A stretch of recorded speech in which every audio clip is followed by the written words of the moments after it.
NLCC classes, join NLCC for various entrance examination. In this lecture, agriculture and irrigation, geography का lecture third है हमारी, geography का topic है agriculture irrigation. इसमें इंशाल्लाह आज हम कंक्लूड कर देंगे, सब कंप्लीट कर देंगे। तो हम लोग यहाँ थे, ये मैंने बता दिया एग्रीकल्चर की क्यों जरूरी है, ये सारी बातें हो चुकी हैं। 3 एक्टिविटीज, प्राइमरी, सेकेंडरी, टर्शियरी। ठीक है भाई, तुम लोगों को आ रहा है समझ में। तो उसके बाद मैंने बता दिया इंडिया सेकंड नंबर पे, फर्स्ट सब्सिस्टेंस फार्मिंग, यहाँ तक आ गए थे हम।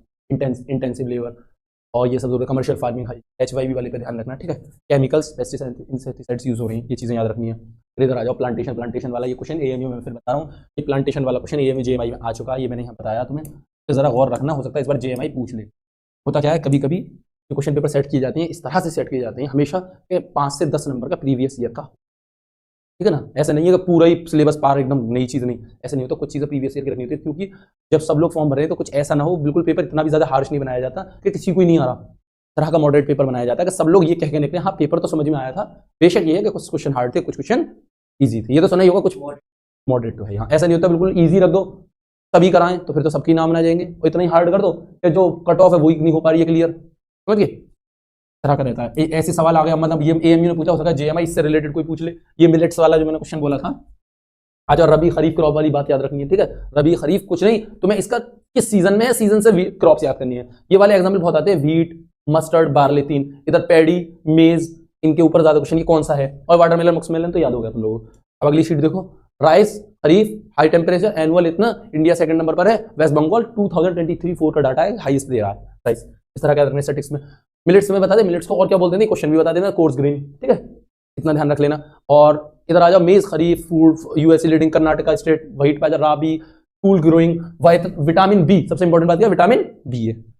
अब आ जाओ इस पर थोड़ा सा, पल्सिस में इंडिया का, और ये मेरे शुगर केन, ठीक है भाई, पल्सिस एंड शुगर केन, ये वाला पेन बहुत हल्का। चलो भाई लिखो, अब एक थोड़ी सी नई चीज लिखनी है तुम लोगों को, वो लिखो। अब हम एग्रीकल्चर पढ़ा रहे हैं तुम्हें, अगर हम, तो एग्रीकल्चर में सबसे इंपॉर्टेंट चीज जो होती है वो होती है, एग्रीकल्चर के बारे में समझने के लिए सबसे पहले क्या जरूरी है, यानी एग्रीकल्चर इतनी देर से 3 क्लास से कर रहा हूं मैं, यानी एग्रीकल्चर में जितना भी एडवांसमेंट आ रहा है, कहाँ हम कौन से पे थे, स्लैश एंड बर्न पे थे, ठीक है, होते होते कमर्शियल क्रॉप पर आ गए, हाई यील्ड वेराइटी सीड्स पर आ गए। ये सब सडनली तो हुआ नहीं होगा, जाहिर सी बात है, कोई ना कोई रिवॉल्यूशन आया होगा, कोई ना कोई ऐसा मूवमेंट चला होगा, कोई ना कोई लोगों ने अपनी डिमांड करी होंगी, उस डिमांड के बेसिस पे चीज आई हुई। तो हुआ क्या था, बहुत गौर से समझना, बहुत गौर से समझना। हुआ ये था 1947 के बाद इंडिया फ्रीडम मिलती है 1947। अब फ्रीडम के टाइम पे इंडिया का at the same time partition हो गया था, ठीक है भाई, पार्टीशन हो गया, बहुत इजी सी बात है। पार्टीशन होने से एक कंट्री जो काफी अच्छी इकोनॉमी थी एक टाइम पर, मुगल एरा में जाओ, वो पहले तो ब्रिटिशर्स आए, उनकी वजह से बहुत ज्यादा डिग्रेड कर गई, और ये पाकिस्तान था उस वक्त पार्ट। और उसके बाद इस बीच में बॉर्डर में लाइन में क्या आ जाता है, ये हमारी लाइन खत्म हो जाती है, ये अब हुई, अब ये हो गया, तो भैया ये 2 बन गए नेशन, फर्स्ट और ये सेकंड, ठीक है, 2 नेशन थ्योरी होगी कंप्लीट, 2 नेशन बन गए। एक तो वैसे ही हम लोग परेशान थे अंग्रेजों से, इतनी मुश्किलों से आज़ादी मिली, उसके बाद रहा सहा, चलो सब लोग खुश थे कि भाई हम लोग अभी एक साथ मिलकर अपना प्रोग्रेस कर सकते थे। एक और हम लोगों को धक्का क्या लगा, एक और शॉक क्या मिला कि देश बट गया, और at the same time India की इकोनॉमिक कंडीशन बहुत कमजोर थी, इकोनॉमिक कंडीशन क्या थी, बहुत लो थी, और ज्यादातर इंडिया का जो मास पॉपुलेशन जो था, उनके पास वर्किंग के नाम पे, काम के नाम पर, यानी कोई जॉब वॉब तो का इतना बड़ा वो नहीं था ट्रेंड उस टाइम। ज्यादातर लोग किससे रिलेटेड थे, लैंड से रिलेटेड थे, यानी एग्रीकल्चर करते थे, रूरल एरिया से आते थे, आम लोग थे, सब लोगों के ज्यादातर क्या एग्रो बेस्ड सोसाइटी थी। अगर एक बात बताओ, एक ही अब हम लोगों के पास सोर्स था एग्रीकल्चर, दोनों चीजों के लिए, क्या, अपने आप की फूड सिक्योरिटी के भी लिए और इकोनॉमिक सिक्योरिटी के भी लिए। ये तो मानोगे, इंडिया आजाद हुआ है, इंडिया प्रॉब्लम्स चल रही है, नो डाउट, एकदम से पहले दिन से इंडिया बहुत बड़ा कोई मेगा वो नहीं बना सकती, इकोनॉमी नहीं बन सकती, स्टेप बाय स्टेप वर्क होगा। तो इंडिया के लोगों ने, पॉलिटिशियंस ने उस टाइम ये गौर किया कि इंडिया का ज्यादा से ज्यादा एम्फेसिस हम किस चीज पर दें, इंडिया के पहले स्टार्टिंग, जिससे लोग खुद जुड़े हुए, क्योंकि नया एम्प्लॉयमेंट प्रोवाइड कराना इज लाइक नया सब कुछ होना, एकदम से नहीं हो सकता। तो कहते हैं ना, इंसान को वो काम दो जिससे वो पहले से ही जानता हो, जिसकी नॉलेज हो, तो वो ज्यादा अच्छा करेगा, है नहीं है। एक इंसान अगर फार्मर है, आप उससे जाके कहो कि तुम कुछ और काम करो, तो वो काम करेगा, टाइम लगेगा उसे, लेकिन वो फार्मिंग इजीली करेगा, he knows very well about it, different method. तो यहाँ पर जो फर्स्ट 5 ईयर प्लान था 51 से 56 वाला, 1951 से 56 वाला, उसमें क्या हुआ था, एग्रीकल्चर के ऊपर ही एम्फेसिस दिया गया था, ठीक है। ये बात तो ठीक है, एग्रीकल्चर बढ़ाओ, बूमिंग करो, नो डाउट सबने कोशिश करी, बढ़ा रहा था, लेकिन ये एग्रीकल्चर बढ़ तो रहा था, कोई प्रॉब्लम नहीं थी, लेकिन इस वे में नहीं हो रहा था क्योंकि कोई एक डायरेक्ट लिंक नहीं बन पा रहा था फार्मर्स के साथ, या कोई एक डायरेक्ट मेथड नहीं मिल पा रहा था सही से कि हाँ हम इस मेथड को इसको अडॉप्ट करेंगे तो हम लोग ज्यादा कामयाब होंगे। हुआ क्या, इसके बाद मतलब ये सब चल रहा है, इंडिया में इकोनॉमी बढ़ रही है, ठीक है, एग्रीकल्चर हो रहा है, लोग हल्के हल्के सर्वाइवल के लिए, अपनी सफिशिएंट फूड के लिए, इकोनॉमिक सिक्योरिटी के लिए एग्रीकल्चर कर रहे हैं, हल्के हल्के डेवलपमेंट आ रहे हैं, 5 ईयर प्लान कंटिन्यूस आ रहे हैं, इंडस्ट्री के ऊपर 5 ईयर प्लान आए, यानी प्राइमरी सेक्टर से सेकंड सेक्टर के लिए 5 ईयर प्लान बनने लगे, सब कुछ अच्छा हो रहा है। 5 ईयर प्लान मतलब 5 साल के लिए गवर्नमेंट ऑफ इंडिया प्लान बनाती थी, प्लानिंग कमीशन था पहले, उसके बारे में बताऊंगा, पूरी आगे कहानी बताऊंगा 5 ईयर प्लान की। तो हुआ क्या, ये सब चलता रहा, उसके बाद कुछ टाइम के बाद एक रिवोल्यूशन आता है जिसे बोलते हैं ग्रीन रिवोल्यूशन। ग्रीन में अब देखो ग्रीन रिवोल्यूशन की क्या खास बात, ग्रीन रिवोल्यूशन जो था इसके बारे में लिखो, ये सबसे पहले जो ग्रीन रिवोल्यूशन के बारे में विलियम एस गॉर्ड ने यूएसए में इसके बारे में कहा, अभी इंडिया के बारे में बात मांगूंगा, पहले यूएसए के बारे में समझो, लिखो in 1968 William S Gaud talks about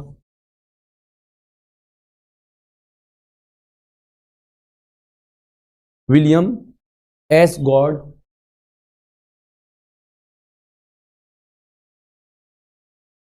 talks about green revolution. इसी ट्रेंड को फॉलो करते हुए समझना, एक और पर्सन थे नॉर्मन बोरलॉन्ग, NORMAN, नॉर्मन, इनके नाम को याद रखना क्योंकि he is known as father of green revolution in world. अभी एक इंडिया के भी आएंगे क्वेश्चन, तुम्हारा इंडिया से आएगा फिर, लेकिन वर्ल्ड वाले में इसलिए लिखा रहा हूं, may be JMI yes AMU इस बार क्वेश्चन कर ले, तो लिखो नॉर्मन NORMAN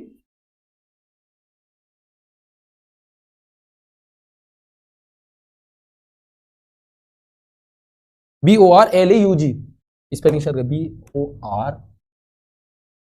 बॉर्लैग, नॉर्मन बॉर्लैग। इनके बारे में एक और खास बात है, इनको नोबेल प्राइज मिला था 1970 में, पहले डिटेल लिख लो फिर बताऊंगा, 1970 में नोबेल प्राइज मिल रहा है, इसीलिए इनक्रेडिबल वर्क के लिए, ये बहुत अच्छा काम कर रहे हैं, क्रेडिबल वर्क, बहुत अच्छा नोबेल प्राइज।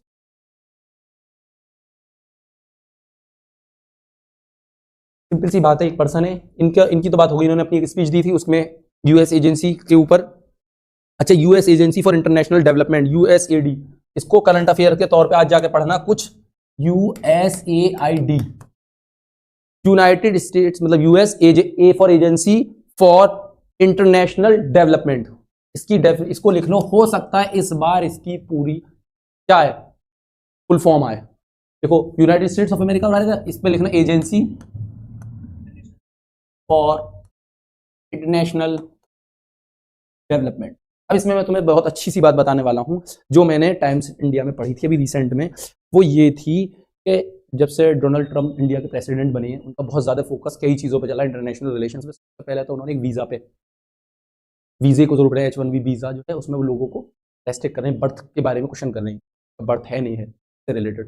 दूसरा उन्होंने इसके ऊपर बहुत ज्यादा US $45 बिलियन खर्च करता है अप्रॉक्सली, मैंने जहां तक ध्यान, $45 बिलियन और ज्यादा, शायद मिलियन या बिलियन डॉलर था, तो वो खर्च करता है। अब वो ये कह रहे हैं हम इतना डेवलपमेंट में क्यों खर्च करें दूसरे नेशन के लिए, वीजा की वाई, उन्होंने क्वेश्चन करा, इस चीज को शायद वो रिड्यूस करना चाह रहे हैं, कुछ कम करना चाह रहे हैं, ठीक है, जो भी है इसको जरूर पढ़ना, और इसकी फुल फॉर्म आ सकती है, इससे रिलेटेड फैक्चुअल डाटा पूछ सकते हैं JMI में, AMU में नहीं। AMU में क्या पूछेंगे, मतलब देखो एक वो होता है, क्योंकि JMI का 150 नंबर का पेपर है, AMU इतने करंट नहीं पूछता, JMI पूछता, तो DMU करंट में पूछेगा JMI, इसकी वजह ये, इसलिए मैं कह देता हूँ JMI पूछेगा, AMU कैसा पूछा था, USAID कब बना, एक क्वेश्चन। दूसरा क्वेश्चन ये हो सकता है इसकी फुल फॉर्म क्या है, ठीक है, कहाँ की ये ऑर्गेनाइजेशन है, USA की, ये क्या करती है, फॉरेन नेशंस की हेल्प करती है, ठीक है। तो इसकी स्पीच हो रही थी उस टाइम, इन्होंने विलियम एस गॉर्ड ने बोला था किसके बारे में, ग्रीन रिवोल्यूशन के बारे में, डेवलपमेंट के। उसके बाद जो नॉर्मन बोरलैंग है, इन्होंने वर्ल्ड को बताया ग्रीन रेवोल्यूशन के बारे में, व्हाट इज ग्रीन रेवोल्यूशन। इनके इस आइडिया के ऊपर नोबेल प्राइज मिला इन्हें, सिंपल सी बात है। इसके बाद आती है इंडिया की बात, यानी ये आइडिया वहां से मिला और इन्फ्लुएंस हुए उससे, और इन्होंने अपनी खुद की कुछ बातें बताई जो इंडिया के पर्सपेक्टिव के, इंडिया के एनवायरमेंट के लिए जरूरी थी। इन्हें फर्स्ट नंबर बात पता थी, India agro based society at present, इन्हें पता था इंडिया जो बढ़ सकता है वो एग्रीकल्चर से, अपने आप को बूम कर सकता है इकोनॉमी में भी और फूड सिक्योरिटी में, स्टार्टिंग एजेस में जब स्टार्ट कर रहे हैं हम लोग आफ्टर इंडिपेंडेंस।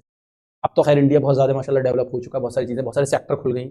फाइनेंस सेक्टर में भी आप जाओ, स्मॉल लेवल पे भी इंडस्ट्रीज हैं, मेगा लेवल पे भी नए नए स्टैंड अप वो मिल जाते हैं, मतलब आपको अलग अलग वर्क करने के लिए। कुछ लोगों के खरीदने, फ्रेंचाइजी खरीद लेते हैं, बाहर से भी मिल जाती हैं। उस टाइम की बात है, उस टाइम एक इंसान थे, लिखो उनके बारे में, MS स्वामीनाथन, इनके बारे में बहुत अच्छे जानना जी। इन्हें कहते हैं father of green revolution in India.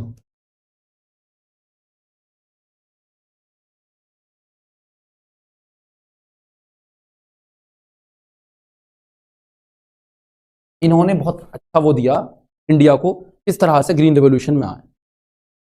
यानी यहां पर इनका एम्फेसिस था ग्रीन रेवोल्यूशन इजीली हो जाएगा, नॉर्दर्न प्लेन के रीजन है, फर्टिलिटी काफी है सॉइल में, और ये रीजन्स ऐसे हैं जहां खुद ब खुद ज्यादा एग्रीकल्चर होता है। तो इन्होंने कहा कि ग्रीन रेवोल्यूशन की जो फर्स्ट स्टेज पर आए ये रीजन्स को इन्होंने ज्यादा टारगेट करा। पंजाब खुद अपने आप में फर्टाइल लैंड है और स्टेट ऑफ 5 रिवर, खूब फर्टिलिटी, खूब पानी है। हरियाणा के भी लोग खूब खेती बड़ी अच्छी होने, और वेस्टर्न यूपी में भी आज भी इन 3 जगह देखो, कोई भी जगह कहीं भी शुरुआत होती है वो हमेशा अच्छी रहती है। तो आज भी तुम देखो, कभी भी कहीं पढ़ोगे, इन तीनों का एग्रीकल्चर के सेक्टर में काफी बड़ा कंट्रीब्यूशन रहता है। आज भी तुम कभी भी कोई भी चीज पढ़ते होगे, कहीं ना कहीं इन 3 स्टेटों का उस चीज से रिलेटेड नाम आता है। जैसे शुगर केन में यूपी मैंने बता दिया था, पंजाब अपने लिए मशहूर है, हरियाणा अपने लिए मिल्क के लिए मशहूर है। अब लिखो इसके आगे, इन्होंने प्रपोज करा था, बताया था, हाँ। अब लिखो, इनके इस आइडिया को गवर्नमेंट ने थर्ड 5 ईयर प्लान, यानी थर्ड 5 ईयर प्लान जो कब से शुरू हुआ, 1961 से 1965 के लिए चला, उसमें थर्ड 5 ईयर वर्ड आता है इन विच 1966, 35, 66 या 60, 66 जो भी है देख लेना, 65 या 66 जैसा भी, सॉरी। इसमें इन्होंने अपनी इस आइडिया को, यानी गवर्नमेंट ऑफ इंडिया ने अडॉप्ट करा, और लिखो green revolution was taken as one of the major component in third 5 year plan. यानी ग्रीन रेवोल्यूशन को अडॉप्ट किया। क्या उसमें ग्रीन रेवोल्यूशन के लिए क्या करेंगे, अब मैं बताऊं क्या करेंगे। यानी इन्होंने करा कैसे ग्रीन रेवोल्यूशन को, बेस्ट लिख लेना, high yield variety seeds were used, पीछे वाले में कर लो, HYV seeds were used of wheat, wheat का HYV सीड्स यूज करेंगे थे। मैं बता रहा हूं, ये क्वेश्चन 2 बार आया है। कौन से 5 ईयर प्लान में ग्रीन रेवोल्यूशन की बात को रखा गया, या उसे अडॉप्ट किया गया, या उसे चलाया, किसी भी तरह से क्वेश्चन फ्रेम हो सकता है। Third 5 year plan, green revolution की क्या खास बात थी, किस तरह से वो ग्रीन रेवोल्यूशन बना। High yield variety seeds use करे गए और मॉडर्न टेक्नोलॉजीज यूज करी गई थी। किस रीजन में आया, पंजाब, हरियाणा, वेस्टर्न यूपी के रीजन को मेन फोकस था, कोर एरिया था। सिंपल सिंपल लाइन है, कुछ भी हार्ड नहीं है। ग्रीन रेवोल्यूशन के फादर इंडिया में M स्वामीनाथन है। अब भाई ये ग्रीन रेवोल्यूशन आया तो हिंदुस्तान के अंदर एक टाइप का अलग ही रेवोल्यूशन आ गया, फाइनेंशियल सेक्टर में, एग्रीकल्चर सेक्टर में, क्या बहुत सारे रेवोल्यूशन आए। फिर पॉलिटिकल के लिए नहीं, पॉलिटिकल फेज के लिए नहीं, डेवलपमेंटल फेज के लिए, यानी इस चीज का डेवलपमेंट हो, इस चीज का डेवलपमेंट हो। जैसे व्हाइट रेवोल्यूशन आया, अब तुम सोचो व्हाइट रेवोल्यूशन क्या बताता है अपने आप, मिल्क। देखो father of white revolution Verghese Kurien, इन्होंने, वर्गीस कुरियन ने मिल्क के बारे में बात करी। लिखो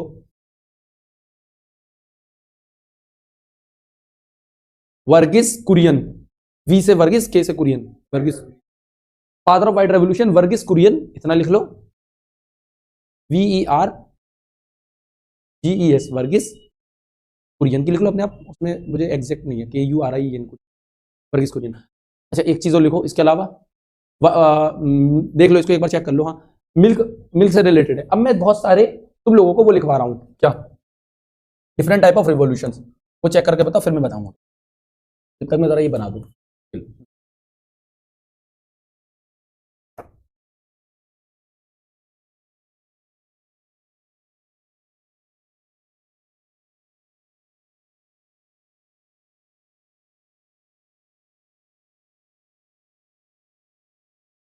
ठीक है लिख लो। ये देखो स्पेलिंग में मामला ये रहता है, बेशक आप कितने भी स्पेलिंग में सही हो, लेकिन जब भी कोई स्पेलिंग लिखो तो एक बार कोई बात चेक कर लो, उससे क्या रहता है, नो डाउट कोई ये सोचेगा आप पढ़ा रहे हर इंसान हर बात नहीं जान सकता। बेस्ट इंसान वो है जो अपनी बात, अगर उसको कोई बात नहीं पता तो वो कहते भाई बता नहीं, फिर मैं चेक कर लेता हूँ, दिस इज बेटर। वो नहीं, देश का प्रधानमंत्री कौन है, ये गलत सलत उल्टा सीधा बताया जाऊं मैं, नहीं भाई ऐसा नहीं होता। एग्जैक्ट बताओ, लिखो VERGHESE वर्गीस कुरियन, KURIEN। इसके नीचे लिख लेना फादर ऑफ व्हाइट रिवॉल्यूशन। ये 2 सवाल आए हैं AMU में।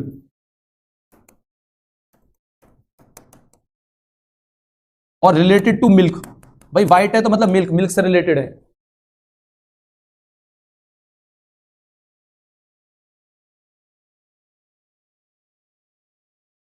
ठीक है भाई, अब मैं डिफरेंट रेवोल्यूशंस लिखवा रहा हूं, लिख लेना। देखो पहला एक तरफ लिखो रिवॉल्यूशन लिख लो, दूसरा प्रोडक्शन लिख लो। यानी एक तरफ कौन सा रिवॉल्यूशन का नाम है और दूसरा प्रोडक्शन है।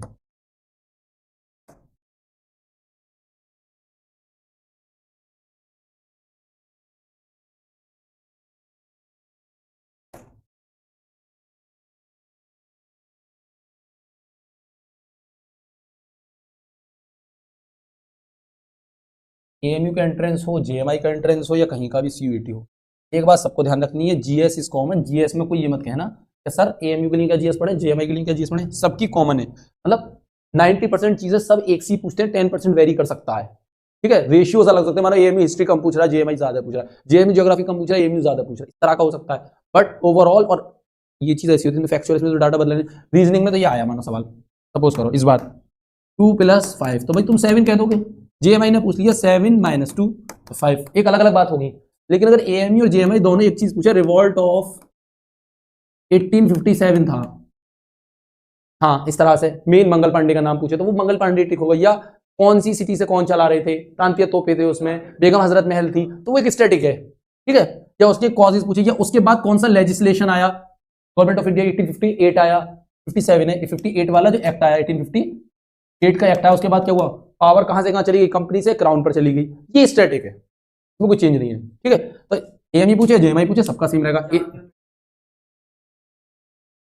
हाँ, तो उनके उन लोगों का 150 नंबर है ना भाई, ये भी तो देखो हम लोग 150 नहीं में 100। बट ये बताओ AMU का पेपर देते थे लोगों के पानी पसीने, जामिया के देने में पसीने छूटते हैं बेशक इतने, लेकिन उसका एक ऑर्डर होता है, मतलब 30 इंग्लिश देगा, फिर GS देगा, फिर पॉलिटी देगा, फिर खत्म, मतलब इस तरह का होता है। AMU हाँ पेपर बनाता है मस्त, 2-3 खतरनाक क्वेश्चन शुरू में, काबिल लोगों की पहचान है, हमेशा शुरू में खतरनाक रख देते हैं, जिससे जो बच्चे होते हैं ना, एक होते पेपर का प्रेशर भी तो आना चाहिए लेना, वो 3 देख के एकदम खतरनाक में टेंशन में आ गए, नहीं उसके आगे देखो तुम चौथा बहुत अच्छा, फिर हार्ड होगा, फिर रख देंगे 2 सवाल रीजनिंग के, फिर अच्छे खासी इंग्लिश चलिए 2 सवाल पॉलिटी के, ऐसा ऑर्डर बना देते हैं मिक्स करके कि एक जगह दिमाग रुके ना तुम्हारा, कभी कहाँ दौड़ लगा, ऐसा नहीं है। ऑर्डर पूरा फॉलो करेंगे, इंग्लिश अगर 40 की तो 40 में बीच में इंग्लिश के में 5 कुछ ना कुछ गड़बड़ होगी, और यहाँ चल रही है रीजनिंग, रीजनिंग के 20 आने हैं तो 20 में लेके 5 इंग्लिश के निकल जाएंगे तुम्हारे, यानी 15 रीजनिंग, 5 रीजनिंग के कहीं और सेट करेंगे। हाँ चल इंग्लिश ही रही है बात, तो वहां आएगा तुम्हारा एनालॉगी का क्वेश्चन दे देंगे वो लोग।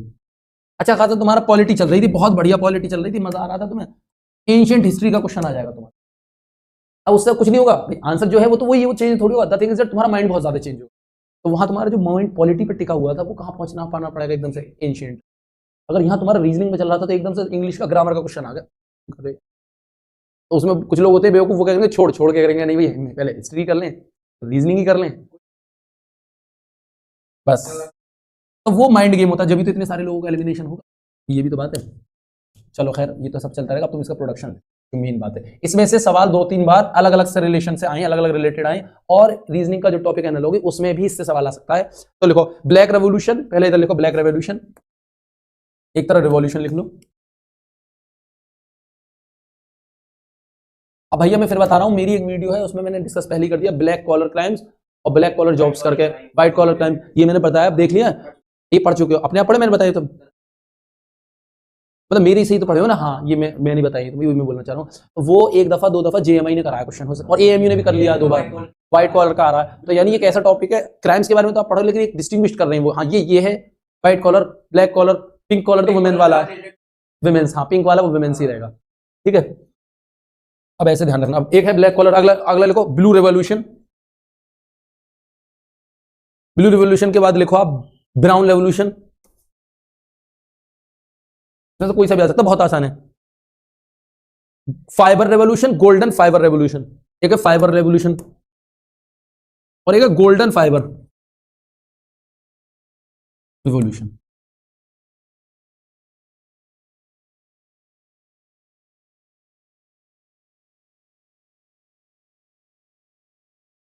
चलिए गलत कर दिया। अब लिखो भाई, अब एक बात बताओ, ब्लैक है, ब्लैक कौन सी चीज होती है, खुद सोचो। बोलते हैं पेट्रोलियम। अगर ब्लू है तो क्या होगा, मछली, फिश। ब्राउन है तो क्या होगा, लेदर। इन दोनों के आने के चांसेस ज्यादा हैं, जो अब लिख रहा हूं, कॉटन, जूट। होता क्या है, jute is also known as golden fibre. Jute को गोल्डन फाइबर भी बोलते हैं, इसीलिए उसे बोला गया गोल्डन फाइबर रिवॉल्यूशन। और कॉटन है फाइबर रिवॉल्यूशन, ठीक है भाई। और ब्राउन लेदर, ब्लू फिश। इसमें जो सवाल आने के चांसेस रहते हैं, इसमें से गोल्डन फाइबर से रहते हैं। ध्यान से अच्छे से कर लेना, ऐसा ना हो आप लोग गलत कर दो, ठीक है भाई। आ रहा है समझ में, कोई चीज ना आ रही हो समझ में तो पूछ लिया करो, बस आसान है, कोई मुश्किल मुश्किल तो है नहीं। मेरी नजर में तो कोई खास के भी ना, आपके ना समझ में आए, मेरे ना आए। हाँ जूट, अच्छा सवाल है तुमने, अच्छा कर। अभी वो देखिए बोरी सैक, ब्राउन कलर की। हाँ ब्राउन कलर की होती है। बेसिकली जूट का क्या होता है, एक टाइप की ऐसा करके लकड़ी होती है, बताता हूँ तुम्हें। ऐसे कर उगाई जाती है खेत में, वेस्ट बंगाल की तरफ ज्यादा होती है। ऐसे बहुत सारी होते हैं, उससे कुछ टाइम के लिए फिर ये लोग काट के पानी में डाल देते हैं। तो पानी पी लेते तो उसको फिर ऐसे मार मार के पतली पतले रेशे हो जाते हैं, यानी अलग अलग थ्रेड लाइक आ जाता है। कैसा आ जाता है, थ्रेड थ्रेड थ्रेड। वही थ्रेड, वो रेशे जो होते हैं वो जूट होता है। वो ऑर्गेनिक है, ब्राउन ब्राउन, इतना वो प्लास्टिक से ज्यादा मजबूत रहती है। किसमें, वजन के मामले में। देखा है आजकल ऑर्गेनिक, जब भी save save water save earth करके जो लोग बैग हाथ में लेते हैं, जूट के बैग कितने अच्छे होते हैं, वही होते हैं, वो जूट से बनते हैं। और आजकल तो आप ऑनलाइन अगर शॉपिंग वगैरह करो तो उसमें जूट की चीजें बड़ी महंगी आ रही हैं। देखा है आपने कितनी महंगी आती हैं। तो कोई हंसता रहता था पहले टाइम पर, इन्हीं बोरियों को कोई पहन लेता था हिंदुस्तानी, तो गरीब बता देते, आज गधे ही अंग्रेजों ने बता दिया तो बता रहे।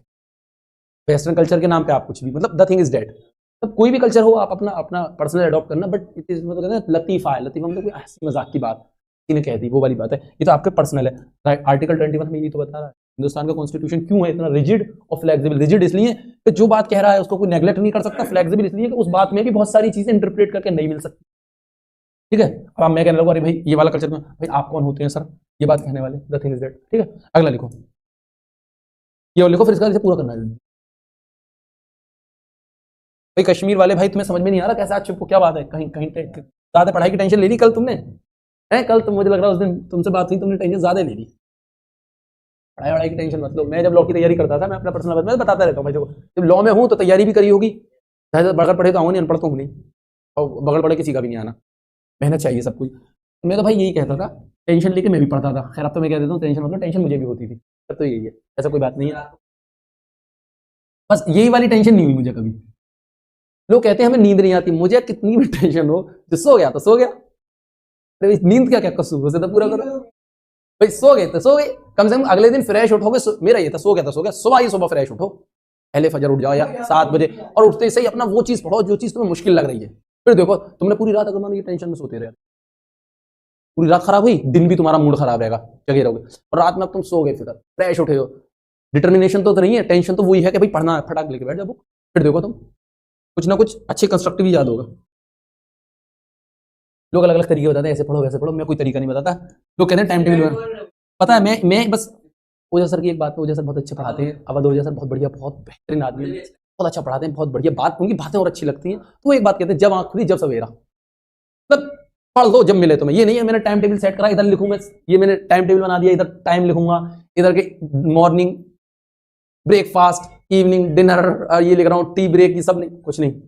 जब आंख खुले जब सवेरा, जब तुम्हारी बुक हाथ लगे जब भी पढ़ लो, बात खत्म, ठीक है। तो ये जब जैसे यहाँ से गए जाके तुम्हारा दिल नहीं कर रहा थोड़ा सा भी चाय वाय पी लें, अलीगढ़ की तो मशहूर है चाय पीने का ट्रेंड, अभी लोगों की बात नहीं, हम करें के बाद बैठ जाओ। ये नहीं है कि नहीं 7 बजे आपसे पढ़, मैंने तो 8 बजे टाइम टेबल में लिखा था 8 ही बजे बैठना, बेशक बैठना, अगर 10-5 मिनट तुम्हें लगता है तो ठीक है, बट बैठो तो ऐसा ना हो कि सर ने कह दिया कि 10 मिनट आप पूरी रात केरू के ढाबे बैठे निकल के, वो नहीं होना चाहिए। चलो लिखो आगे, लिखो गोल्डन लिखला, अब लिखो ग्रीन रेवोल्यूशन, ग्रीन तो लिख लिया, grey revolution, pink revolution, grey revolution, pink revolution. Green में तो व्हीट और वो सब आएंगे ना, वो तो तुम लिख ही लेना, उसके आगे व्हीट मेज वगैरह। ग्रीन, वो ग्रे, पिंक, पिंक आ सकता है, तुम लोग ध्यान रखना, बड़ा अजीब सा है, तुम सुनोगे पिंक, ट्राई करो, जहन लगाओ। अभी बताऊंगा, पिंक का नाम ही ऐसा, आदमी अलग अलग चीजें सोचता, बट बोलने सैफरन रेवोल्यूशन, सैफरन रेवोल्यूशन,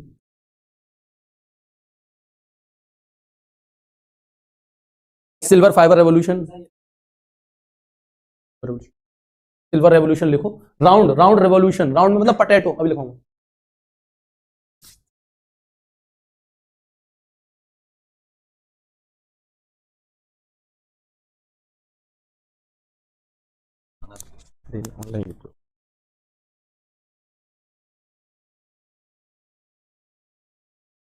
हाँ मैं लिखो, सेफ्रॉन के बाद एक चीज और लिखना है इसमें, कॉटन में है ना, देखो कॉटन जो पिछला वाला में लिखवाया, इसमें मैंने फाइबर लिखवाया, इसमें सिल्वर फाइबर भी लिख लेना, फाइबर आया सिल्वर फाइबर।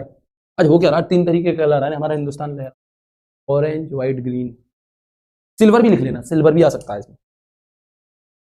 सैफ्रॉन लिख लो, अब सैफ्रॉन के बाद लिखो भाई सिल्वर रेवोल्यूशन, इसलिए सिल्वर लिखा है, अगर वहां आए, मैं फिर बता रहा हूं, अगर वहां वर्ड है सिल्वर फाइबर रेवोल्यूशन तो कॉटन, फाइबर वर्ड कॉटन बता रहा है, अगर आज सिर्फ सिल्वर रेवोल्यूशन तो जो अब लिखवाऊंगा एग वो है। व्हाइट रेवोल्यूशन लिख लिया, व्हाइट लिख, व्हाइट मिल्क लिख लो, और येलो, येलो और लिखना भाई, येलो और लिखो,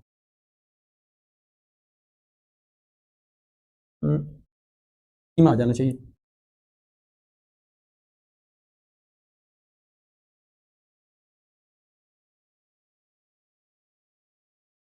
मेरे मेरे वाले में तो भाई सफिशिएंट है, मोर देन, मैं तो अपना कुछ लेकर चला हूँ, तुम लोगों पे छोड़ ही नहीं रहा, क्योंकि तुम लोगों को अपने आप में इतना बर्डन है, क्या क्या पढ़ोगे सब कुछ, तो मैं ये चाह रहा हूँ मेरे वाले पढ़, क्योंकि मैंने वो प्रॉब्लम्स फेस करी थी ना, टाइम पे होता था, जाहिर सी बात एक टीचर कितना ही पढ़ाएगा, जितना उससे टाइम होगा उससे ज़्यादा ही कोशिश करता है, लेकिन बहुत सारी चीज़ें होती हैं, बट मैं भी वही ट्राई करता हूँ, ज़्यादा से ज़्यादा बता दूँ, it is more than enough आपके लिए, एंट्रेंस नॉलेज के लिए तो ये कुछ भी नहीं है, और नॉलेज और भी बहुत सारी चीज़ें पढ़ सकते हो उसमें, लेकिन as and for the perspective of entrance, entrance के परस्पेक्टिव के लिए आप इतना पढ़ दो, इंशाल्लाह इसमें से ही उम्मीद रहेगी ज़्यादा से ज़्यादा आएगा, मैं नहीं कहता सब कुछ आएगा, कोई सब कुछ की तो गारंटी कोई नहीं लेता, बट ये ज़्यादा से ज़्यादा आएगा, क्योंकि ये मैंने पुराने पेपर्स में एनालाइज करके बहुत सारे पॉइंट्स ऐड करे, कहने को तो मैं इतनी रेवोल्यूशन लिखवा देता तुम, इसमें से ही ज़्यादातर आई, बट ये वाले क्यों लिखवा रहा हूँ एक्स्ट्रा, इसीलिए लिखवा रहा हूँ कि तुमसे ये भी ना बचे, आ गया।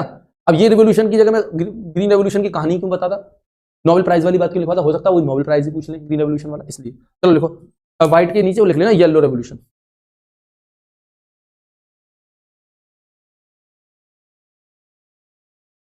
अब लिखो ग्रे के आगे लिखो, ग्रे रेवोल्यूशन जो है फर्टिलाइजर से रिलेटेड है, fertiliser. Pink revolution onion,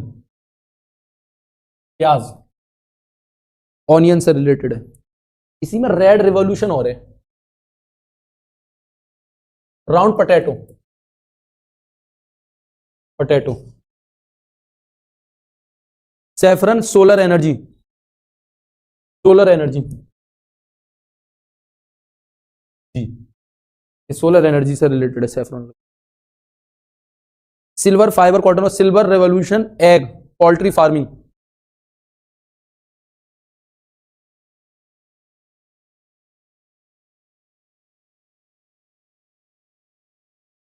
poultry अंडे वंडों से related. White revolution milk dairy,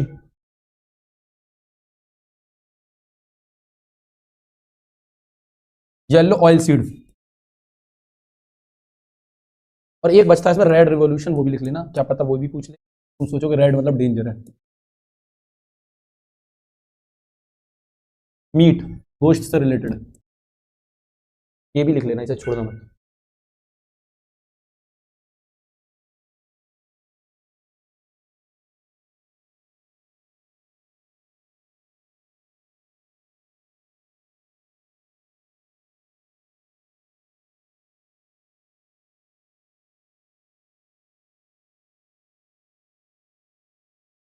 अभी एक चीज और है, वो लिखो।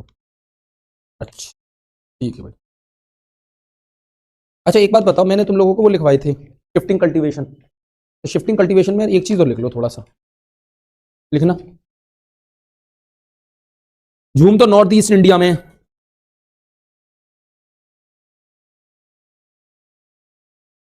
चलो ये इतना इंपॉर्टेंट नहीं, वो छोड़ो, वो अब लिखो अगली चीज, ये एग्रीकल्चर की बातें यहाँ हुई अप्रॉक्सली, लगभग एग्रीकल्चर वाली बातें पूरी। इसमें भी 2-3 चीजें हैं, वो मैं तुम्हें कल बार खिलाता हूँ। उसके बाद एक नई चीज इसी में आगे लिख लेना। देखो कुछ मैं तुम्हें माउंटेन्स की मेजर पीक्स बताना चाह रहा था, मेजर माउंटेन पीक्स।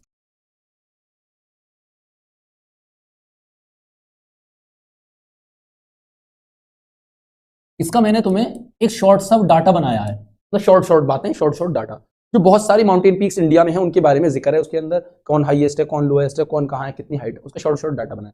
तो लिखना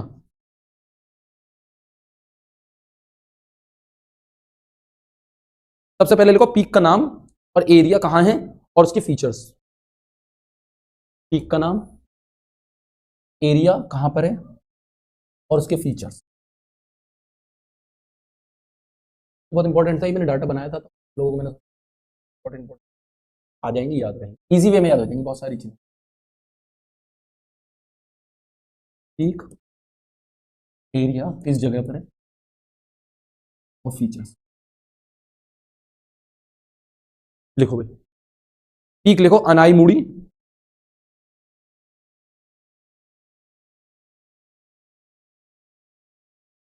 अनाईमुड़ी कहाँ है, केरला में।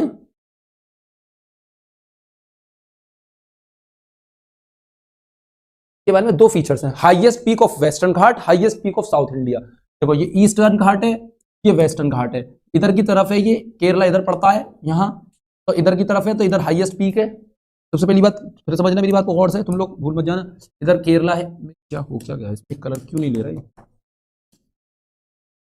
केरला में इधर वेस्ट में तो वेस्टर्न घाट हो गया और इसमें इसकी हाईएस्ट पीक है।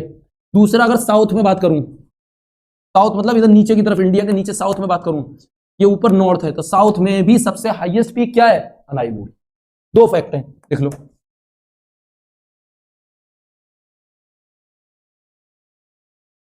देखो हाईएस्ट पीक ऑफ वेस्टर्न घाट,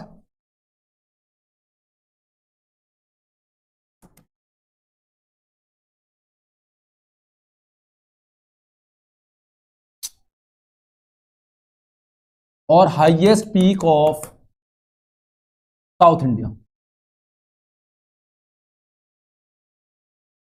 लिख लो।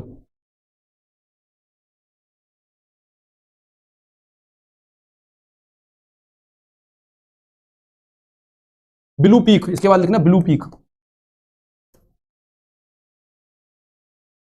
हो सकता है ये पूछ रहे ब्लू पीक कहां, मिजोरम में है।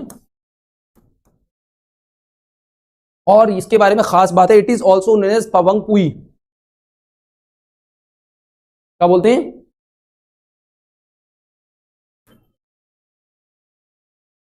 पवंगपुई ऑल्सो नोन एज। और मीजो हिल्स में, highest of Mizo hill, highest peak of Mizo हिल।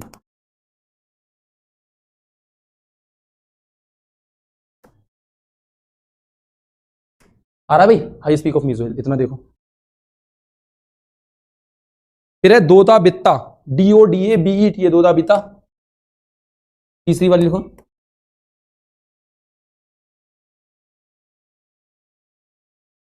दोदा बित्ता के बारे में लिखो भाई। Tamil Nadu, highest point of Nilgiri hill in Tamil Nadu, Tamil Nadu के अंदर है, एक बात। दूसरा highest peak of Nilgiri hill, Nilgiri hills के बारे में बताया था मैंने तुम लोगों को, और बता दूंगा। नीलगिरी हिल्स भी तमिलनाडु में। और एक खास बात और है, जैसे कि highest peak of Western Ghat कौन है, अनाईमुड़ी, ये second highest peak of Western Ghat है, second highest peak Western Ghats. ये सवाल जेएमआई में आया था, which of the following is the second highest peak, ये शायद फर्स्ट वाला था, फर्स्ट हाईएस्ट पीक। अगर क्लियर मैं बता रहा हूं, फिर दोबारा गड़बड़ मत कर देना। अगर सेकंड हाईएस्ट पीक पूछ रहा है तो आपको क्या बताना है, दोदाबिता जो तमिलनाडु में है। और अगर आपसे पूछ लेता फर्स्ट हाईएस्ट पीक, तो आपको क्या बताना है भैया, अनाईमुड़ी। इसमें कोई प्रॉब्लम है, ब्लू पीक के बारे में तो बस एक छोटी सी बात है, मिजोरम में मीजो हिल क्या है इस पे, लेकिन इन दोनों के ऊपर क्वेश्चंस आती हैं, फ्रीक्वेंटली आती हैं। ये मैंने वहां जब पढ़ाया था, जब भी बताई थी बात, और फिर अलग से स्पेशली टेबल के फॉर्म में लिखवा रहा हूं, इसीलिए कि आप लोगों का कोई भी चीज गलत ना हो, गलत ना हो। आ रहा है नहीं आ रहा समझ में। लिखो अगला, लिखो गॉडविन ऑस्टिन,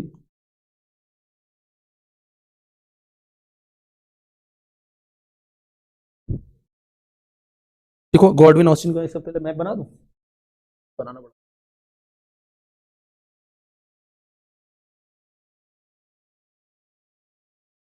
अच्छा तुम लोगों ने टेस्ट पेपर लगाने शुरू करे भाई? टेस्ट पेपर और टेस्ट पेपर के भाई काम नहीं बने। हाँ सब लगा दो, जो टेस्ट पेपर का मतलब ये नहीं होता कोई स्पेसिफिक, जो मिले वो लगाओ। पहले महेंद्रगिरी लिखो। अनाई मूडी का कंपैरिजन इस महेंद्रगिरी से होता है, वजह बताऊंगा क्यों। देखो महेंद्रगिरी MEHENDRGIR है महेंद्रगिरी। महेंद्रगिरी कहां है भैया? उड़ीसा में है, highest point of eastern Ghat.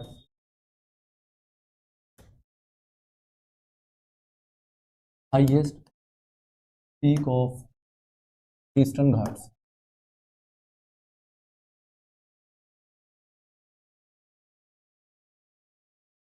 Saddle peak SADDEL, saddle peak SADDEL, saddle peak. Saddle peak कहां है? अंडमान में, highest point of Andaman and Nicobar. दोनों में, अंडमान और निकोबार दोनों में है।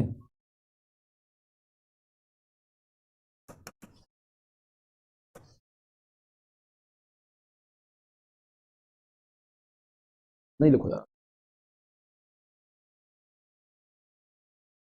इतना समझ में आ गया? आई होप आप लोगों की ये बातें, ये जो शॉर्ट फॉर्म में मैंने लिखा है, ये मैंने माउंटेन वाला चैप्टर मेरी वीडियोस में देखना है और दोबारा बता दूंगा, उसमें बहुत सारे डिटेल्ड में बताया है, लेकिन इस ग्राफ के थ्रू मैं तुम्हें सिर्फ एक बात बताना चाह रहा हूँ।